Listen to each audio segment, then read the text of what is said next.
serta-merta pencipta lagu.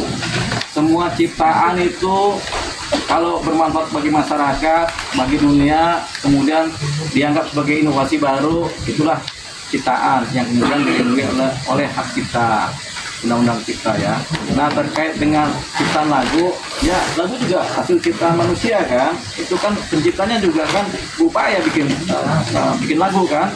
Itu mikir itu, pakai analisa, pakai perasaan, pakai insting, pakai kata-kata, mereka buat lagu sehingga tercipta lagu. Nah, sekarang persoalannya bagaimana penerapan lagunya. Nah, siapapun sebenarnya boleh menyanyikan setiap lagu apapun juga.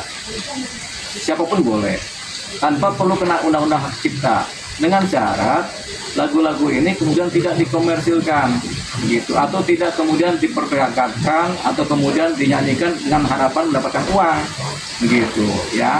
Siapapun boleh, pengamen juga boleh. Pengamen dapat uang kecil masa diminta kan gitu kan, namanya juga buat nyari hidup kan, jadi nggak masuk ke wilayah sana. Nah, ketika terkait dengan ciptaan lagu yang dikomersilkan itu begini. Jadi misalnya ada lagu, ada penciptanya, kita nyanyikan dalam satu konser yang berbayar, dikomersilkan lagu ini, itulah kena undang-undang cipta gitu. Nah, sekarang kita fokus kepada Lesti. Apakah dia menyanyikan lagu-lagu ini kemudian nilainya komersil? Kalau dia menyanyikan tidak komersil ya tidak kena. Nah, kalau dia menyanyikan lagu-lagu ini secara komersil, misalnya ditangkap satu event, kemudian suatu acara, tapi acara atau event ini kemudian membayar royalti kepada suatu lembaga yang menaungi mengenai ciptaan lagu, yang nggak kena juga begitu. Nah, atau si Lesti kemudian menyanyikan lagu yang kemudian eventnya ada, berbayar juga, tapi kemudian ada pihak lain, ada orang yang nonton kemudian mengupload kepada YouTube-nya, ya Lesti nggak kena juga begitu. Kecuali Lesti nyanyi, dia punya niat dengan sengaja dan niat jahat pengen meraup keuntungan, dia bernyanyi meminta supaya penonton bayar pakai event, kemudian tapi nggak bayar royalti kepada pihak lembaga LMKN. Ya sudah, ya diproses. Makanya kita harus hati-hati karena memang ditanya begitu. Kuncinya setiap ciptaan lagu yang kemudian dinyanyikan oleh siapapun sebenarnya tidak ada persoalan sepanjang tidak ada nilai komersil. Yang kedua, kalaupun ada nilai komersil, kalau sudah bayar royalti juga nggak ada persoalan. Yang ketiga, kalau dia sudah nyanyi secara komersil disorot tapi ada pihak lain yang mengupload ke suatu pemberitaan atau YouTube atau apa di medsos, ya sudah, yang salah bukan dia tapi si pengupload ini karena dia mendapatkan keuntungan. Tapi kalau YouTube-nya sendiri bayar kepada LMKN, ya sudah, LMKN yang bertanggung jawab. Artinya apa? Sebenarnya pencipta lagu ini dalam undang-undang hak kita sudah dilindungi melalui LMKN, melalui wadah-wadah. Tinggal wadah ini ngasih nggak kepada pencipta lagu. Nah, ini persoalannya. Kemudian di situ kalau si pencipta lagu sudah bikin lagu banyak-banyak, tapi kemudian dinyanyikan secara populer, tapi dihargain juga tidak, dikasih duit juga tidak, begitu kan? Akhirnya kan nongso. Akhirnya begini. Kalau kita biarkan ini berjalan seperti ini, nanti kasihan pencipta lagu, mereka yang capek berkarya, mereka nggak dapat apa-apa. Kita juga harus fair. Pencipta lagu harus mendapat, penyanyi juga harus mendapat, penikmat juga harus membayar, begitu. Jadi harus fairnya di situ. Nah, sekarang kita persoalannya adalah bagaimana dengan pencipta lagu kalau dibegitukan? Tentunya nanti banyak orang yang memang dunianya adalah menciptakan lagu, mereka malas menciptakan lagu. Hasilnya Indonesia nggak ada karya lagi, karya lagu tuh nggak ada. Kenapa? Ya kita udah capek-capek bikin lagu, nggak ada yang bayar, gimana? Akhirnya nggak ada yang nyiptain lagu. Akhirnya tinggal lagu-lagu lama yang kita jadi nostalgia kan, gitu. Lir, lagu gitu aja tuh diulang-ulang gitu. Karena nggak ada yang nyiptain lagu baru, gitu. Cuman persoalannya kan sekarang udah ada AI yang nyiptain lagu sendiri. Nah udah tidak lagi tuh bisa. Bang, tapi kan ada yang katakan kalau dari pihak LMKN itu mengatakan ada dua teknik, performing rights dan mechanical, ya kan? Yeah. Yang diwadahi oleh LMKN adalah performing rights. Nah, yang terkait kasus Lesti ini adalah masuknya ke mechanical, berarti kan tidak campur tangan nih LMKN, ya kan? Itu memang semua atas semua perizinan, berarti kan memang didasari.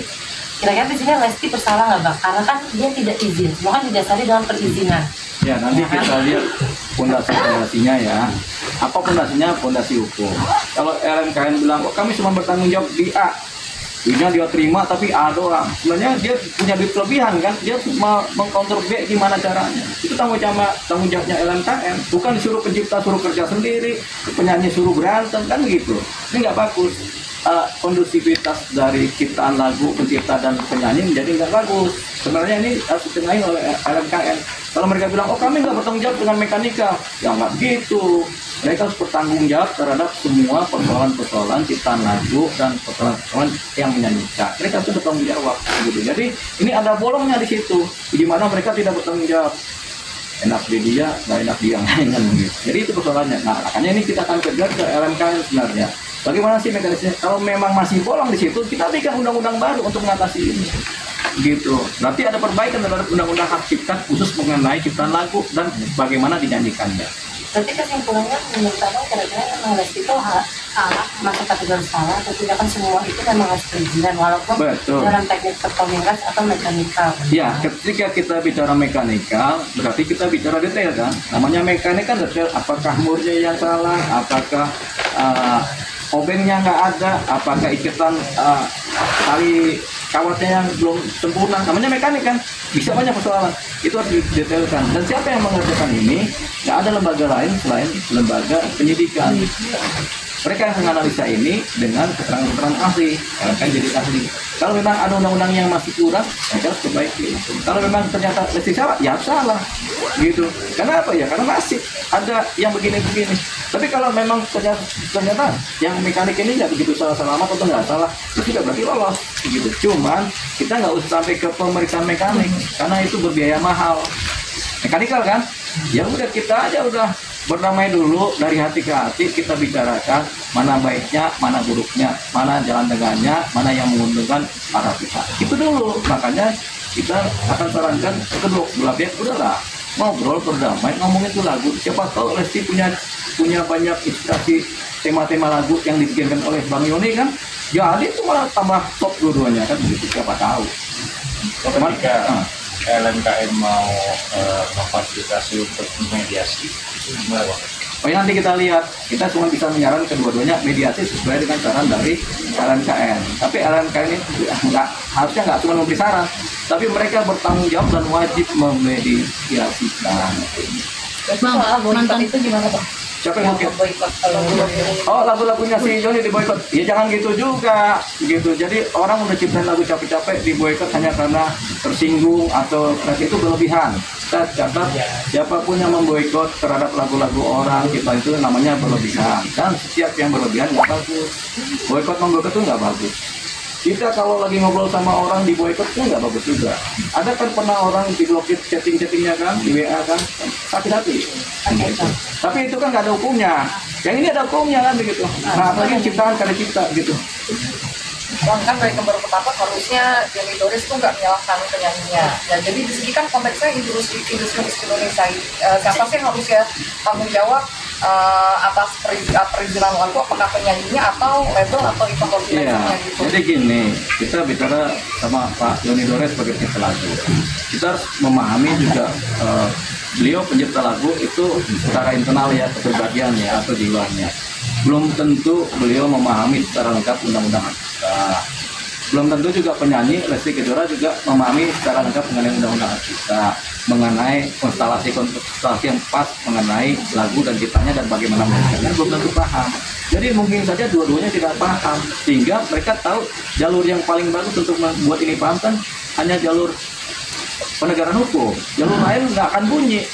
Mungkin kalau si Yoni Doris ke LMKN belum tentu bunyi, tapi dengan dia akhirnya cari yang tepat ya lembaga negara yang tepat kan, berarti kan negara itu siapa diwakili oleh kepolisian kan, dilaporkan akhirnya kan bunyi semua, akhirnya semua tahu dan mengerti.